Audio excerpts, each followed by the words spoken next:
ਲਾਉਣ ਤੋਂ ਪਹਿਲੇ ਇੱਕ ਦਿਨ ਪਹਿਲੇ ਦੀ ਗੱਲ ਹੈ ਕਿ ਮੈਂ 2 ਘੰਟੇ ਲਈ ਬਾਹਰ ਘੁੰਮਣ ਫਿਰਨ ਵਾਸਤੇ ਗਿਆ। ਠੀਕ ਹੈ, ਵਾਪਸ ਆਇਆ। ਠੀਕ ਹੈ, ਉਹਨੇ ਮੁੰਡਾ ਵਾੜਿਆ ਸੀ। ਅੱਛਾ ਠੀਕ ਹੈ, ਅੱਛਾ ਮੁੰਡਾ ਵਾੜਿਆ। ਮੈਂ ਅੰਦਰ ਗਿਆ। ਮੈਂ ਜਦੋਂ ਦਰਵਾਜ਼ਾ ਖੁੱਲਿਆ ਸੀ, ਬਾਹਰਲਾ ਲੋਕ ਨਹੀਂ ਸੀ ਉਹਨਾਂ ਨੇ ਕੀਤਾ, ਜਾਂ ਉਹਨਾਂ ਨੂੰ ਭੁੱਲ ਗਿਆ ਜਾਂ ਕੀ, ਮੈਨੂੰ ਨਹੀਂ ਪਤਾ। ਠੀਕ ਹੈ, ਬਾਹਰਲੀ ਗਲੀ ਬਣੀ ਹੈ। ਠੀਕ ਹੈ, ਇੱਕ ਦਰਵਾਜ਼ਾ ਸਾਡਾ ਬਾਹਰਲਾ, ਇੱਕ ਅੰਦਰਲਾ। ਠੀਕ ਹੈ ਠੀਕ ਹੈ, ਬਾਹਰਲਾ ਦਰਵਾਜ਼ਾ ਉਹਨਾਂ ਨੇ ਲੋਕ ਨਹੀਂ ਸੀ ਕੀਤਾ। ਮੈਂ ਇਸ ਤਰ੍ਹਾਂ ਦਰਵਾਜ਼ਾ ਖੋਲਿਆ। ਥੋੜੀ ਘੰਟੇ ਬਾਅਦ ਗਿਆ, 2 ਘੰਟਿਆਂ ਬਾਅਦ। ਠੀਕ ਹੈ, ਜਦੋਂ ਗਿਆ ਜਾ ਕੇ ਮੈਂ ਦਰਵਾਜ਼ਾ ਖੋਲਿਆ, ਵੇਖਿਆ ਤੇ ਕਿਸਮ ਵਗੈਰਾ ਕਰ ਰਹੇ ਸੀ। ਅੱਛਾ, ਕੌਣ ਸੀ ਮੁੰਡਾ? ਮੁੰਡੇ ਨੂੰ ਮੈਂ ਨਹੀਂ ਜਾਣਦਾ। ਨਹੀਂ ਜਾਣਦਾ? ਨਹੀਂ, ਅਗਰ ਮੈਂ 4 ਬੁੱਢੀਆਂ ਜਿਹੜੀਆਂ 5 ਲਿਖਵਾਈਆਂ ਨਾ, ਉਹ ਅਗਰ ਆਈਆਂ ਉਹਨਾਂ ਕੋ ਪੁੱਛ ਦੱਸ ਹੋ ਜਾਵੇ ਸਹੀ ਤਰੀਕੇ ਦੇ ਨਾਲ, ਤੇ ਉਹ ਮੁੰਡੇ ਵੀ ਲੱਭ ਜਾਣਗੇ ਤੇ ਸਭ ਕੁਝ ਹੋ ਜਾਏਗਾ। ਮੁੰਡਾ ਇਲਾਕੇ ਦਾ ਨਹੀਂ ਸੀ? ਪਿੰਡ ਤੋਂ ਆਇਆ ਸੀ? ਪਿੱਛੋਂ? ਜੀ, ਪਿੱਛੋਂ ਆਇਆ ਸੀ। ਜੀ ਜੀ। ਅੱਛਾ, ਅਗਰ ਉਹ ਬੁੱਢੀਆਂ ਜਿਹੜੀਆਂ ਮੈਂ ਲਿਖਵਾਈਆਂ, ਮੁੰਡੇ ਨੂੰ ਫੜਿਆ ਨਹੀਂ ਤੂੰ? ਮੈਂ ਦੱਸਣ ਲੱਗਾ, ਮੈਂ ਮੁੰਡੇ ਨੂੰ ਵੇਖਿਆ? ਜੀ, ਵੇਖ ਲਿਆ ਉਹਨਾਂ ਨੂੰ? ਵੇਖਦਿਆਂ ਨਾਲ ਤੇ ਫੜਿਆ ਨਹੀਂ ਮੁੰਡੇ? 1 ਮਿੰਟ ਸਰ ਜੀ, ਮੈਂ ਦੱਸਣ ਲੱਗਾ। ਹਾਂ, ਦੱਸ। ਮੈਂ ਉਹਦੇ ਕੋਲ ਗਿਆ, ਮੈਂ ਜਾ ਕੇ ਇਸ ਤਰ੍ਹਾਂ ਫੜਨ ਲੱਗਾ, ਉਹਨਾਂ ਦੋਨਾਂ ਨੇ ਮੈਨੂੰ ਰਲ ਕੇ ਧੱਕਾ ਮਾਰਿਆ। ਮੈਂ ਪਲੰਗ ਦੇ ਉੱਤੇ ਡਿੱਗਿਆ। ਡਿੱਗਦਿਆਂ ਨਾਲ ਹੀ ਉਸ ਕੁੜੀ ਨੇ, ਲੋਹੇ ਦਾ ਦਰਵਾਜ਼ਾ ਸੀ, ਬਾਹਰੋਂ ਕੁੰਡੀ ਲਾ ਦਿੱਤੀ। ਕੁੜੀ ਨੇ ਕੁੰਡੀ ਲਾਤੀ? ਕੁੜੀ ਨੇ ਜਾਂ ਮੁੰਡੇ ਨੇ, ਜਿੰਨੇ ਵੀ ਲਾਈ ਮੈਨੂੰ ਨਹੀਂ ਪਤਾ, ਕਿਉਂਕਿ ਮੈਂ ਤੇ ਡਿੱਗ ਪਿਆ ਸੀ ਪਲੰਗ ਦੇ ਉੱਤੇ, ਲੰਮੇ ਪੈ ਕੇ ਮੇਰਾ ਲੱਕ ਵੱਜਿਆ। ਠੀਕ ਹੈ, ਠੀਕ ਹੈ। ਉਸ ਤੋਂ ਬਾਅਦ ਉਹਨਾਂ ਨੇ ਜਦੋਂ ਕੁੰਡੀ ਲਾਈ, ਲੋਹੇ ਦਾ ਦਰਵਾਜ਼ਾ ਸੀ, ਮੈਂ ਲੋਹੇ ਦੇ ਦਰਵਾਜ਼ੇ ਨੂੰ ਥੱਲੋਂ ਫੜਿਆ ਤੇ ਇਸ ਤਰ੍ਹਾਂ 2-3 ਵਾਰੀ ਹਿਲਾਇਆ। ਵਿੰਗਾ ਹਲੇ ਵੀ ਹੋਇਆ ਹੋਣਾ। ਅੱਛਾ, ਠੀਕ ਹੈ, ਉਹ ਵਿੰਗਾ ਹੋ ਕੇ ਅੱਲਾ ਤਵੱਕਲ ਹੀ ਉਹ ਕੁੰਡੀ ਖੁੱਲ ਗਈ। ਠੀਕ ਹੈ, ਉਨੀ ਦੇਰ ਨੂੰ ਉਹ ਦੋਨੋਂ ਨੱਸ ਗਏ ਬਾਹਰ ਗਲੀ ਚੋਂ। ਮੇਰੀ ਬੇਗਮ ਵੀ ਨੱਸ ਗਈ, ਉਹ ਵੀ ਨੱਸ ਗਏ। ਮੈਂ ਕਿਹੜੇ ਪਾਸੇ ਨੱਸੇ? ਉਹ ਗਲੀ ਤੋਂ ਬਾਹਰ 2 ਦਰਵਾਜ਼ੇ ਲੱਗਦੇ ਸੀ? ਜੀ। ਤੂੰ ਇੱਕ ਦਰਵਾਜ਼ੇ ਤੋਂ ਵੜਿਆ, ਉਹ ਦੂਸਰੇ ਜਿਹੜਾ ਦਰਵਾਜ਼ਾ ਨਹੀਂ, ਇਹ ਵੇਖੋ ਨਾ, ਇਹ ਬਾਹਰਲਾ ਦਰਵਾਜ਼ਾ ਹੈ। ਇਹ ਦਰਵਾਜ਼ਾ ਖੋਲਿਆ ਤੇ ਅੰਦਰਲਾ ਜਿਹੜਾ ਦਰਵਾਜ਼ਾ, ਉਹ ਤੇ ਵੈਸੇ ਹੀ ਉਹਨਾਂ ਨੇ ਖੋਲਿਆ ਸੀ। ਠੀਕ ਹੈ, ਉਹ ਜਦੋਂ ਸਾਹਮਣੇ ਮੈਂ ਉਹਨਾਂ ਕੋਲ ਗਿਆ ਵਾਂ, ਠੀਕ ਹੈ, ਪਲੰਗ ਤੇ ਇਸ ਸਾਈਡ ਵੱਲ ਖੜੇ ਸੀ। ਠੀਕ ਹੈ, ਮੈਂ ਜਾ ਕੇ ਵੇਖਿਆ ਤੇ ਉਹ ਇਸ ਤਰ੍ਹਾਂ ਕਰਕੇ ਕਰ ਰਹੇ। ਮੈਂ ਜਾ ਕੇ ਉਸ ਮੁੰਡੇ ਨੂੰ ਇਸ ਤਰ੍ਹਾਂ ਮੈਂ ਗਾਲ ਕੱਢੀ, ਮੈਂ ਕਿਹਾ ਕੀ ਕਰ ਰਹੇ ਹੈਗਾ ਇਸ ਤਰ੍ਹਾਂ ਕਰਕੇ। ਉਹ ਅੱਗੋਂ ਮੈਨੂੰ ਇੰਜ ਵੱਖੀ ਪਿਆ, ਇਹਨਾਂ ਦੋਨਾਂ ਨੇ ਇਸ ਤਰ੍ਹਾਂ ਧੱਕਾ ਮਾਰਿਆ। ਮੈਂ ਪਲੰਗ ਦੇ ਉੱਤੇ ਡਿੱਗਾ, ਮੇਰਾ ਲੱਕ ਵੱਜਿਆ। ਠੀਕ ਹੈ, ਮੈਂ ਲੰਮੇ ਪੈ ਉੱਥੇ ਹੀ ਇਸ ਤਰ੍ਹਾਂ ਡਿੱਗਾ। ਡਿੱਗ ਕੇ ਮੈਂ ਫਿਰ ਉੱਠਣ ਦੀ ਕੋਸ਼ਿਸ਼ ਕਰਦਾ, ਇੰਨੀ ਦੇਰ ਨੂੰ ਉਹਨਾਂ ਨੇ ਕੁੰਡੀ ਬਾਹਰ ਲਾ ਦਿੱਤੀ। ਅੱਛਾ, ਠੀਕ ਹੈ, ਗਾਲਾਂ ਕੱਢ ਕੇ ਤੇ ਦੋਨੋਂ ਨੱਸ ਗਏ ਨੇ। ਮੈਂ ਉਹਨਾਂ ਦੇ ਮਗਰ ਨੱਸਿਆ। ਅੱਛਾ, ਠੀਕ ਹੈ, ਉਸ ਗਲੀ ਦੇ ਮਗਰ ਮੈਂ ਨੱਸਿਆ। ਨੱਸ ਕੇ ਜਦੋਂ ਵੇਖਿਆ, ਮੁੰਡਾ ਅੱਗੇ ਪਿੱਛੇ 2 ਗਲੀਆਂ ਹੋ ਗਿਆ। ਉਹ ਮੁੰਡੇ ਦਾ ਪਤਾ ਨਹੀਂ ਲੱਗਾ। ਬੇਗਮ ਮੇਰੀ ਸਿੱਧੇ ਰਾਹ ਜਾ ਰਹੀ ਸੀ ਜਿਸ ਗਲੀ ਤੋਂ, ਕਿਉਂਕਿ ਉਹਨੂੰ ਇੰਨਾ ਨਹੀਂ ਸੀ ਪਤਾ ਪਿੰਡ ਦੀ ਸੀ। ਠੀਕ ਹੈ, ਕਿੰਨੀ ਦੇਰ ਤੇਰੇ ਤੋਂ ਰਹਿ ਰਹੀ ਸੀ ਤੇਰੇ ਨਾਲ? ਮੇਰੇ ਕੋਲ 2 ਸਾਲ ਰਹਿ ਰਹੀ ਤੇ ਸੀ। 2 ਸਾਲ ਚ ਉਹਨੂੰ ਗਲੀਆਂ ਦਾ ਨਹੀਂ ਪਤਾ ਲੱਗਾ? ਲੇਕਿਨ ਮੈਂ ਇੰਨਾ ਕਮਾਇਆ ਨਹੀਂ ਨਾ ਸੀ, ਤੇ ਆਪਣੇ ਆਪ ਹੀ ਫਿਰ ਜੋ ਮੈਂ ਛੱਡ ਕੇ ਆਂਦਾ ਸੀ, ਲੈ ਕੇ ਆਂਦਾ ਸੀ। ਨਹੀਂ, ਤੇਰੇ ਬਕੋਲ ਕੇ ਮਤਲਬ ਉਹ ਆਮ ਖਾਤੂਨ ਤੇ ਹੈ ਨਹੀਂ ਸੀ, ਮਤਲਬ ਲੇਕਿਨ ਲੋਕਾਂ ਨੂੰ ਵੀ ਮਿਲ ਲੈਂਦੀ ਸੀ, ਕੰਮ ਵੀ ਕਰਦੀ ਸੀ। ਉਹ ਸਰ ਜੀ ਆਪਣੇ ਮਾਮੂ ਘਰ ਜਾ ਰਹੀ ਸੀ, ਸਿੱਧਾ ਡਾਇਰੈਕਟ ਉਹਦੀ ਮਾਮੂ ਦੀ ਘਰ ਦੀ ਗਲੀ ਇਸ ਤਰ੍ਹਾਂ ਬਾਹਰ ਨਿਕਲ ਕੇ, ਉਹ ਸਿੱਧੀ ਖਾੜਕ ਬਾਜ਼ਾਰ ਦੀ ਗਲੀ ਇਸ ਤਰ੍ਹਾਂ ਸਿੱਧੀ ਜਾ ਰਹੀ ਸੀ। ਉਹ ਆਪਣੇ ਮਾਮੂ ਘਰ ਨੱਸ ਕੇ ਜਾ ਰਹੀ ਸੀ। ਫਿਰ ਠੀਕ ਹੈ, ਉਹਦੇ ਮਗਰ ਮੈਂ ਨੱਸਿਆ। ਅੱਛਾ, ਠੀਕ ਹੈ, ਜਦੋਂ ਨੱਸਿਆ ਤੇ ਉਹ ਮੈਨੂੰ ਉਹਨਾਂ ਕੁੜੀ ਮੇਰੀ ਜਿਹੜੀ ਬੇਗਮ ਹੈ ਉਹ ਫੜੀ ਗਈ। ਜਦੋਂ ਫੜੀ ਹੈ, ਸਬਜ਼ਾਜ਼ਾਰ ਦੀ ਪੁਲਿਸ ਖੜੀ ਸੀ ਉੱਥੇ, ਡਾਲਾ।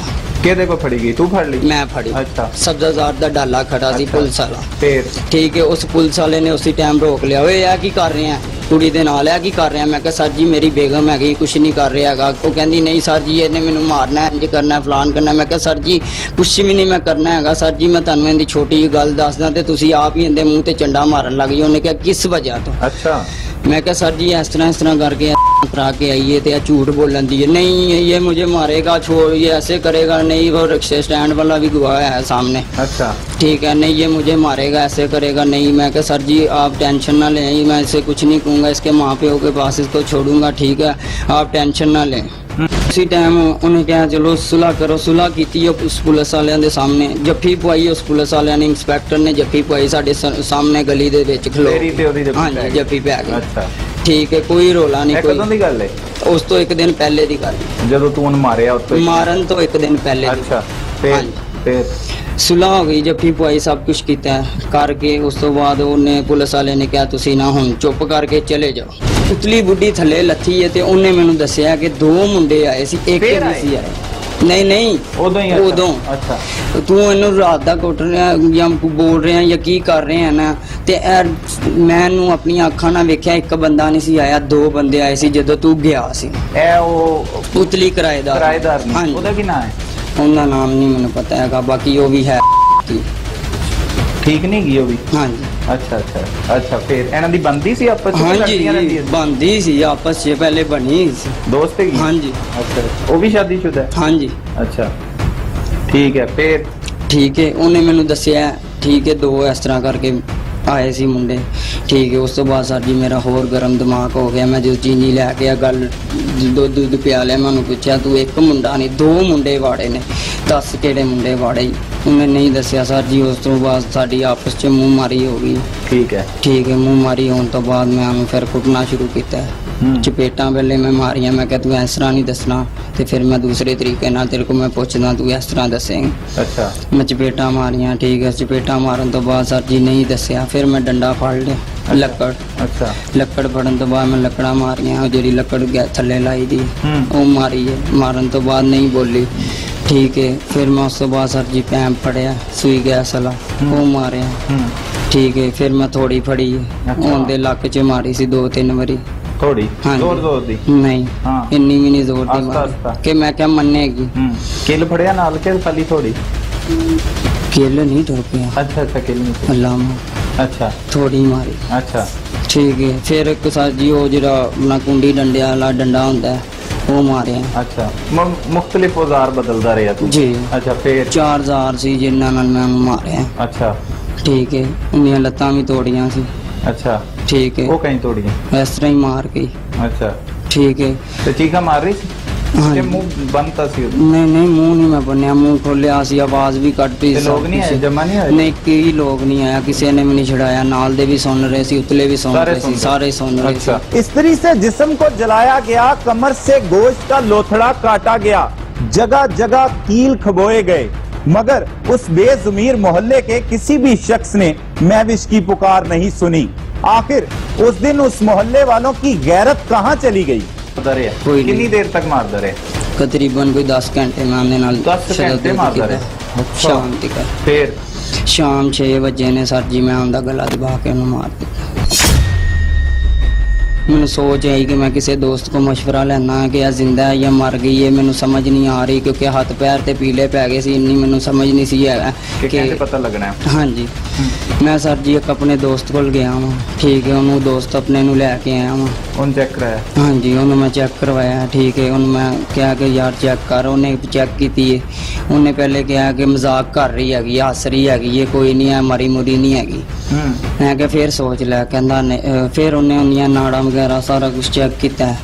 ਚੈੱਕ ਕਰਨ ਤੋਂ ਬਾਅਦ ਸਰ ਜੀ ਉਹਨੇ ਵੇਖਿਆ ਕਿ ਉਹਨੇ ਕਿਹਾ ਨਹੀਂ ਵੀ ਇਹ ਮਰ ਗਈ ਹੈ। ਅੱਛਾ ਠੀਕ ਹੈ, ਮੈਂ ਬੜਾ ਪਰੇਸ਼ਾਨ, ਰੋਣ ਹੀ ਲੱਗ ਪਿਆ ਇੱਕ ਸਾਥ ਦਾ ਕਿ ਸਰ ਜੀ ਆ ਕੀ ਮੇਰੇ ਕੋਲ, ਮੈਂ ਤੇ ਇਹਨੇ ਕੋਲ ਲੈ ਪੁੱਛ ਦੱਸ ਦੇ ਚੱਕਰਾਂ 'ਚ ਇਹਨੂੰ ਮਾਰ ਹੀ ਦਿੱਤਾ ਹੈ, ਬੜੀ ਵੱਡੀ ਗਲਤੀ ਹੋ ਗਈ ਹੈ।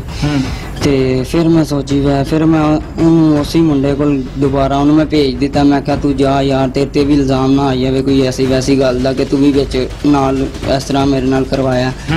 ਠੀਕ ਹੈ, ਉਹਨੂੰ ਮੈਂ ਭੇਜ ਦਿੱਤਾ। ਫਿਰ ਮੇਰਾ ਜ਼ੇਨ ਬਣਿਆ ਮੈਂ ਉਸੇ ਮੁੰਡੇ ਕੋਲ ਜਾਵਾਂ, ਉਹਦੇ ਕੋਲ ਸਹੀ ਮਸ਼ਵਰਾ ਲਵਾਂ ਕਿ ਯਾਰ ਹੁਣ ਮੈਂ ਇਹਦਾ ਕੀ ਕਰਾਂ ਲਾਸ਼ ਦਾ। ਠੀਕ ਹੈ, ਮੈਂ ਉਸੇ ਮੁੰਡੇ ਕੋਲ ਗਿਆ। ਮੈਂ ਕਿਹਾ ਯਾਰ ਭਾਈ ਮੈਂ ਉਹਦਾ ਕੀ ਕਰਾਂ ਕੀ ਨਾ ਕਰਾਂ। ਉਹਨੇ ਇਹ ਗੱਲ ਕੀਤੀ ਕਿ ਤੂੰ ਨਾ ਸਾਰੀਆਂ ਗੱਲਾਂ ਛੱਡ। ਬੱਚਾ ਕਿੱਥੇ ਸੀ ਉਸ ਟਾਈਮ?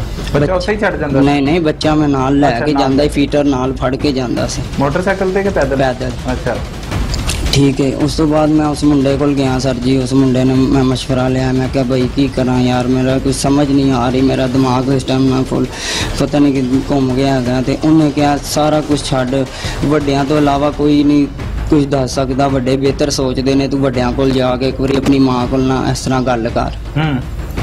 ਮੈਂ ਸਰ ਜੀ ਉਸੇ ਟਾਈਮ ਆਪਣੀ ਵਾਲਦਾ ਕੋਲ ਗਿਆ ਉਸ ਮੁੰਡੇ ਨੂੰ ਉੱਥੇ ਹੀ ਛੱਡ ਕੇ। ਮੈਂ ਵਾਲਦਾ ਆਪਣੀ ਨੂੰ ਬੁਲਾਇਆ। ਮੈਂ ਕਿਹਾ ਮਾਂ ਜੀ, ਗਲੀ ਦੇ ਵਿੱਚ ਬੁਲਾਇਆ। ਠੀਕ ਹੈ, ਮੈਂ ਕਿਹਾ ਮਾਂ ਜੀ ਇਸ ਤਰ੍ਹਾਂ ਮੇਰੇ ਕੋਲ ਹੋ ਚੁੱਕਿਆ।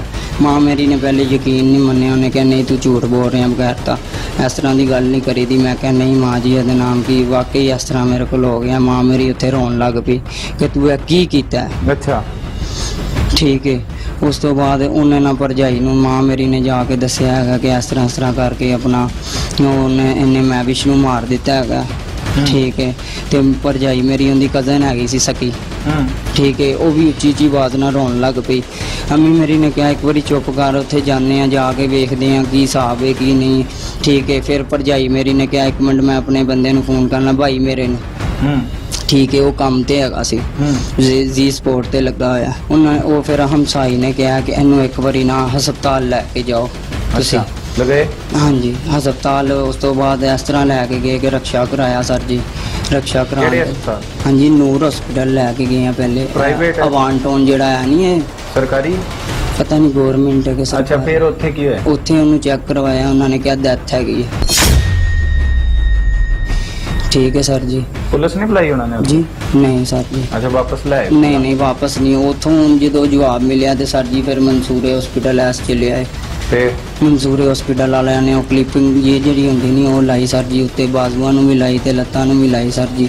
ਉਹਨਾਂ ਨੇ ਵੇਖਿਆ ਕਿ ਨਹੀਂ ਸੀ ਚੱਲ ਰਹੀਆਂ, ਉਹ ਨਾੜਾਂ ਵਗੈਰਾ ਹੁੰਦੀਆਂ ਸਭ, ਸਮਝ ਲਓ ਕਿੰਨੇ ਘੰਟੇ ਹੋ ਗਏ ਸੀ ਮਰੀ ਨੂੰ? ਤਕਰੀਬਨ 4 ਤੋਂ 5 ਘੰਟੇ ਹੋ ਮਤਲਬ ਚੁੱਕੇ। 4-5 ਘੰਟੇ ਬਾਅਦ ਖਿਆਲ ਆਇਆ ਹਸਪਤਾਲ ਲਿਜਾਣ ਦਾ? ਨਹੀਂ 2-3 ਘੰਟਿਆਂ ਬਾਅਦ ਅੱਛਾ ਉਦੋਂ। ਅੱਛਾ, ਹੁਣ ਕਤਲ ਦੀ ਸਜ਼ਾ ਕੀ ਹੋਣੀ ਚਾਹੀਦੀ ਤੈਨੂੰ? ਤੂੰ ਕੁੜੀ ਮਾਰਤੀ, ਕਿਸੇ ਦੀ ਧੀ ਸੀ, ਕਿਸੇ ਦੀ ਭੈਣ ਵੀ ਹੋਏਗੀ, ਹੈਗੀ ਸੀ, ਜੀ ਤੇਰੀ ਵੀ ਭੈਣ ਹੈ, ਜੀ। ਕੀ ਸਜ਼ਾ ਹੋਣੀ ਚਾਹੀਦੀ ਤੈਨੂੰ? ਸਜ਼ਾ ਕੀ ਮਿਲਣੀ ਚਾਹੀਦੀ ਹੈ ਦੱਸ? ਸਰ ਜੀ ਬਸ ਗਲਤੀ ਹੋ ਗਈ। ਮਾਫੀ ਹੋ ਜਾਣੀ ਚਾਹੀਦੀ ਤੈਨੂੰ, ਹੈ ਮਾਫੀ ਮਿਲ ਜਾਵੇ ਤੈਨੂੰ, ਸਜ਼ਾ ਤੇ ਮਿਲੇਗੀ ਨਾ। ਕਤਲ ਕੀਤਾ ਹੈ ਨਾ, ਜੀ ਸਰ। ਗਲਤੀ ਕੀਤੀ, ਜੀ ਸਰ। ਗੁਨਾਹ ਹੈ, ਤੇ ਸਜ਼ਾ ਵੀ ਦੱਸ ਦੀ ਕੀ ਹੋਣੀ ਚਾਹੀਦੀ ਤੈਨੂੰ, ਆਪਣੇ ਵੱਲੋਂ ਦੱਸ। ਕਮ ਸੇ ਕਮ ਕੀ ਸਜ਼ਾ ਹੋਣੀ ਚਾਹੀਦੀ? ਤੂੰ, ਤੇਰਾ ਦਿਲ ਕੀ ਕਹਿੰਦਾ ਹੈ, ਜ਼ੇਨ ਕੀ ਕਹਿੰਦਾ ਹੈ, ਕੀ ਸਜ਼ਾ ਮਿਲਣੀ ਚਾਹੀਦੀ? ਗਲਤ ਕੰਮ ਕੀਤਾ ਕਿ ਨਹੀਂ? ਜੀ ਸਰ ਕੀਤਾ ਕੀਤਾ ਹੈ? ਤੇ ਦੱਸ ਫਿਰ ਸਜ਼ਾ ਕੀ ਹੋਣੀ ਚਾਹੀਦੀ? ਗੈਰੇਜ 'ਚ ਆ ਗਏ ਸਰ ਜੀ ਕੀਤਾ ਹੈ ਗੈਰੇਜ 'ਚ ਆ। ਤੇਰੀ ਮਾਫੀ ਹੈ ਗੈਰਤ ਦੇ ਵਿੱਚ? ਮੈਨੂੰ ਦੱਸ ਕਿਹੜੇ ਕਾਨੂੰਨ 'ਚ ਲਿਖਿਆ ਕਿ ਗੈਰਤ ਦੇ ਵਿੱਚ ਤੁਸੀਂ ਬੰਦਾ ਮਾਰ ਦਵੋ, ਆਪਣੀ ਬੀਵੀ ਮਾਰ ਦਵੋ, ਕਿਸੇ ਨੂੰ ਮਾਰ ਦੋ? ਕਿੱਥੇ ਇਜਾਜ਼ਤ, ਕਤਲ ਦੀ ਇਜਾਜ਼ਤ ਕਿੱਥੇ ਹੈ? ਕਿੰਨੇ ਤੈਨੂੰ ਦੱਸਿਆ ਕਿਸੇ ਨੇ ਕਿ ਗੈਰਤ ਦੇ ਵਿੱਚ ਇਜਾਜ਼ਤ ਹੈਗੀ? ਨਹੀਂ ਮਾਰਨਾ ਨਹੀਂ ਚਾਹੀਦਾ ਨਹੀਂ ਚਾਹੀਦਾ ਨਾ ਸਰ ਜੀ, ਲੇਕਿਨ ਮੈਂ ਆਪਣੇ ਵੱਲੋਂ ਮਾਰਨ ਦੀ ਪੂਰੀ ਕੋਸ਼ਿਸ਼ ਨਹੀਂ ਸੀ ਕੀਤੀ ਹੈਗੀ। ਮੈਂ ਸਿਰਫ ਮਾਰ ਕੋਟੇ ਸੇ ਲਈ ਰਿਹਾ ਕੌਣ ਮਰ ਗਈ? ਕਿ ਮੁੰਡਾ ਮੈਨੂੰ ਦੱਸਦਾ 10 ਘੰਟੇ ਤੱਕ ਤੇਰੇ ਬਕੌਲ ਤੂੰ ਵਹਿਸ਼ੀਆਨਾ ਤਸ਼ੱਦਦ ਕਰਦਾ ਰਿਹਾ, ਬਾਹਾਂ ਤੇ ਤੂੰ ਉਹਦੇ ਤਸ਼ੱਦਦ ਕੀਤਾ, ਲੱਕ ਦੇ ਵਿੱਚ ਤੂੰ ਉਹਦੇ ਉਹ ਵੱਡੀਆਂ ਜਿਹੜੀਆਂ ਹੈਗੀਆਂ ਉਹ ਮਾਰਦਾ ਰਿਹਾ, ਇਲਾਕੇ 'ਚ ਸੀਖਾਂ। ਨਹੀਂ ਮਾਰੇ। ਤੂੰ ਹਰ ਜਗ੍ਹਾ ਤੇ ਉਹਦੇ ਤਸ਼ੱਦਦ ਕੀਤੇ, ਉਹਦੇ ਜਿਸਮ ਤੇ ਨਿਸ਼ਾਨ ਵੇਖ ਕਿਸ ਤਰ੍ਹਾਂ ਤੂੰ ਨਿਸ਼ਾਨ ਪਾਏ ਐ। 10 ਘੰਟੇ ਤੱਕ ਮਾਰਦੇ ਰਹੋ ਤੇ ਇਹਦਾ ਮਤਲਬ ਹੈ ਤੂੰ ਉਹਨੂੰ ਮਾਰਨਾ ਨਹੀਂ ਚਾਹੁੰਦਾ ਸੀ? ਨਹੀਂ ਸਰ। ਅੱਛਾ, ਮੈਂ ਜ਼ਿੰਦਾ ਸਰ ਦੇ ਕੋਲ ਰੱਖਣਾ ਪੁੱਛ ਰਿਹਾ ਸੀ ਸਰ ਜੀ। ਮੈਂ ਲੱਤਾਂ ਤੂੰ ਕਿਹਾ ਮੈਂ ਪਹਿਲੇ ਤੋੜੀਆਂ? ਸਰ ਜੀ ਮੈਂ ਦਨਾਮ ਕੀ ਇਸੇ ਲਈ ਤੋੜੀਆਂ ਸੀ ਕਿ ਇਹ ਨਸੀ ਕਿਉਂ ਹੈ। ਅੱਛਾ, 10 ਘੰਟੇ ਤੱਕ ਤੈਨੂੰ ਅਗਰ ਮਾਰ ਪਵੇ ਜਾਂ ਤੂੰ ਉਹਨੂੰ ਮਾਰਿਆ ਤੇ ਬਚ ਜਾਏਗਾ ਤੂੰ ਜ਼ਿੰਦਾ? ਨਹੀਂ ਸਰ ਮਰ ਜਾਣਾ। ਮਰ ਜਾਏਗਾ? ਹਾਂਜੀ ਤੇ ਉਹ ਤੇ ਕੁੜੀ ਸੀ। ਹਾਂਜੀ। ਤੇ ਹੁਣ ਦੱਸ ਤੇਰੀ ਸਜ਼ਾ ਕੀ ਹੋਣੀ ਚਾਹੀਦੀ ਏ? ਸਰ ਜੀ ਦੇ ਹੈ ਸਰ। ਮੈਂ ਦੇਣੀ? ਅਦਾਲਤਾਂ ਨੇ ਦੇਣੀ ਹੈ ਪੁੱਤਰ, ਅਦਾਲਤਾਂ ਨੇ ਦੇਣੀ ਹੈ। ਵੈਸੇ ਤੇਰੀ ਸਜ਼ਾ ਕੀ ਹੋਣੀ ਚਾਹੀਦੀ? ਸਰ ਮੇਰੇ ਕੋਲ ਗਲਤੀ ਹੋ ਗਈ, ਮਾਫੀ ਚਾਹੁੰਦਾ। ਗਲਤੀ 10 ਘੰਟੇ ਤੱਕ ਤੂੰ ਮਾਰਦਾ ਰਿਹਾ ਉਹਨੂੰ, ਤੂੰ ਮੁਖਤਲਿਫ ਜਗ੍ਹਾ ਤੇ ਉਹਦੇ ਕੋਲ ਕੰਮ ਵੀ ਕਰਵਾਉਂਦਾ ਰਿਹਾ, ਸਭ ਕੁਝ ਕਰਦਾ ਰਿਹਾ ਨਾ, ਤੂੰ ਹਜੇ ਤੱਕ ਉਸ ਸਿਰਫ ਬੰਦੇ ਤੱਕ ਤੂੰ ਪਹੁੰਚ ਸਕਿਆ। ਤੇਰੀ ਗੱਲ ਤੇ ਝੂਠ ਵੀ ਹੋ ਸਕਦੀ ਹੈ ਜਿਹੜੀ ਤੂੰ ਨਹੀਂ ਬੋਲ ਸਰ, ਰਿਹਾ। ਸੱਚ ਹੋਏਗੀ। ਸਿਰਫ ਉਹ ਤੇਰੇ ਇਲਾਵਾ ਗਵਾਹ ਕੌਣ ਹੈ ਕਿ ਮੁੰਡਾ ਉਸ ਦਿਨ ਉਹਦੇ ਨਾਲ ਸੀ? ਸਰ ਸਿਰਫ ਉਹ ਬੁੱਢੀਆਂ ਲੱਭ ਜਾਣ, ਗਵਾਹ ਵੀ ਮਿਲ ਜਾਏਗਾ ਸਭ ਉਹ ਕੁਛ। ਬੁੱਢੀਆਂ ਦਾ ਕੀ ਤਲਕ ਹੈ ਇਹਦੇ ਨਾਲ? ਸਰ ਜੀ ਸਭ ਕੁਝ ਤੱਲੇ ਕਿ ਉਹ ਮੁੰਡੇ ਘਲਾਉਂਦੀਆਂ ਸੀ, ਮੁੰਡੇ ਨਾਲ ਚਲਵਾਉਂਦੀਆਂ ਸੀ ਸਭ ਕੁਝ। ਮਾਂ ਚਲਵਾਉਂਦੀ ਰਹੀ ਖੁਦ। ਤੂੰ ਵੇਖਿਆ? ਮਾਂ ਜੀ ਪਹਿਲੇ ਵੀ ਵੇਖਿਆ ਆਪਣੀ ਬੀਵੀ ਨੂੰ? ਮਾਂ ਪਨਵਈਏ ਜਦੋਂ ਮੇਰਾ ਪਨਵਈਏ ਨੇ ਉਹਨੂੰ ਫੜਿਆ ਸੀ ਫੋਨ ਦੇ ਉੱਤੇ, ਠੀਕ ਹੈ, ਮੇਰੇ ਪਨਵਈਏ ਨੇ ਉਹਨੂੰ ਕੁੱਟ ਪਾਗਲ ਕਰ ਦਿੱਤਾ ਸੀ 3 ਘੰਟੇ ਬੇਹੋਸ਼ ਮੇਰੀ ਬੀਵੀ ਨੂੰ। ਅੱਛਾ, ਠੀਕ ਹੈ, ਪਨਵਈਏ ਮੇਰੇ ਤੂੰ ਪਹਿਲੇ ਵੀ ਵੇਖਿਆ ਸੀ ਇਹਨੂੰ ਮੁੰਡਿਆਂ ਦੇ ਨਾਲ? ਨਹੀਂ, ਮੈਨੂੰ ਤੇ ਬਦਨਾਮ ਕੀ ਦੱਸਿਆ ਗਿਆ ਸੀ। ਕਿੰਨੇ ਦੱਸਿਆ? ਮੇਰੀ ਭੈਣ ਨੇ ਦੱਸਿਆ ਸੀ। ਅੱਛਾ, ਠੀਕ ਹੈ, ਉਹਨਾਂ ਨੂੰ ਪਤਾ ਵੀ ਸੀ ਇਸ ਗੱਲ ਦਾ ਕਿ ਇਸ ਤਰ੍ਹਾਂ ਦੀ ਹੈਗੀ ਹੈ, ਲੇਕਿਨ ਸਰ ਉਹਨਾਂ ਨੇ ਮੇਰਾ ਵਿਆਹ ਉਹਦੇ ਨਾਲ ਕਰ। ਉਹ 5 ਔਰਤਾਂ ਵੇਖੀਆਂ ਤੂੰ? ਹਾਂਜੀ ਵੇਖੀ। ਉਹ ਮੁੰਡੇ ਵੀ ਲੈ ਕੇ ਆਈਆਂ ਸੀ? ਉਹ ਮੁੰਡੇ ਵੀ ਵੇਖੇ? ਮੁੰਡੇ ਵੀ ਸਰ ਜੀ ਆ ਜਾਣਗੇ ਜੀ ਅਗਰ 5 ਔਰਤਾਂ ਆਈਆਂ। बकायदा तौर पे कोई गल जड़ी है तेरी समझ तो नहीं आ रही। नाज़रीन, ये वो मुल्ज़िम है जिसने अपनी बीवी को वहशियाना तशद्दुद करके कत्ल किया, और वही जो एक रिवायती सा एक मुआशरा, हमारे मुआशरे में एक बात सुनी जाती है, कही जाती है कि गैरत के नाम पर कत्ल कर दिया, और गैरत के नाम पर कत्ल करना एक अवार्ड समझा जाता है, एक स्टार जैसे किसी को लग जाते हैं कि गैरत के नाम पर उसने अपनी बीवी को मौत के घाट उतार दिया। तो अब इसकी गैरत का तकाजा ये है कि अपनी बीवी से मुख्तलिफ मुकामात पर मजदूरी भी करवाता रहा, काम भी करवाता रहा। अब ये कितना का गैरतमंद है जिस तरह आपने ये सारी इसकी गुफ्तगू सुनी, और साथ ही साथ ये भी एक काबिल जिक्र बात है کہ جس طرح اس نے اپنی بیوی کو 10 گھنٹے تک وحشیانہ تشدد کا نشانہ بنایا، اس کے بعد اس کی لاش کو مختلف جگہ پر لے کر گھومتا رہا، اور اس سارے ڈرامے سے بچنے کے لیے، سارے پریشانی سے بچنے کے لیے مختلف قسم کے ڈرامے کیے گئے۔ اب یہ اعتراف جرم کر چکا ہے، اب عدالتوں نے تو سزا دینی ہے، لیکن ان جیسے لوگوں کے لیے یہ بات بھی بہت اہم ہے کہ یہ سمجھتے ہیں کہ جو غیرت کے نام پر قتل ہوتا ہے اس کی سزا نہیں ملتی۔